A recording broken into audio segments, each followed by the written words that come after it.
मित्रांनो, आपण पगार कमवतोय, परंतु पूर्ण त्या ई-एम-आय मध्ये निघून जातो का? तर नक्कीच आपल्या जे भारतातील बरेच लोकं खूप जास्त अर्न करतात. जास्त पगार कमवतात. परंतु त्यामध्ये त्यांची वेल्थ बिल्ड होऊ शकत नाही, वेल्थ ग्रो होऊ शकत नाही. का? कारण आहे ई-एम-आय, लोनचं जाळं. ह्या लोनच्या जाळ्यामध्ये अडकल्यामुळे आपली वेल्थ बिल्ड होऊ शकत नाही, वेल्थ ग्रो होऊ शकत नाही.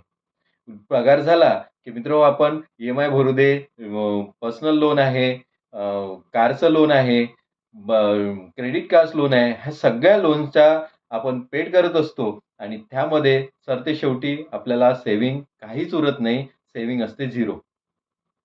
त्यामुळे आपण ह्या लोनच्या स्ट्रेसमध्ये पडत जातो, लोनच्या जाळ्यामध्ये पडत जातो आणि आपण सरतेशेवटी आपण ह्या एंड ऑफ द रिटायरमेंट आपण सुद्धा लोन फेडतच असतो. तर मित्रहो, जर आपली लाईफ ही लोनवर जगत असाल, तर नक्कीच आपलं फ्युचर हा खूप धोक्यात आहे मित्र. तर फ्युचर हे सिक्युअर करण्यासाठी, फ्युचर हे धोक्यातून बाहेर काढण्यासाठी, एक फायनान्शियल जर्नी चालू करण्यासाठी मी एक फायनान्शियल फ्रीडम रिसेट प्रोग्राम घेऊन आलेलो आहे. आणि त्या फायनान्शियल फ्रीडम रिसेटची लिंक ही खाली दिलेली आहे. हा फ्री वेबिनार आहे 1.5 तासाचा आणि हा 1.5 तासाच्या वेबिनारसाठी जॉइन होण्यासाठी खाली दिलेल्या लिंकवर क्लिक करा आणि आजच जॉइन करा. त्याची डेट आणि टाईम हे लवकरच कळवण्यात येईल. Thank you so much.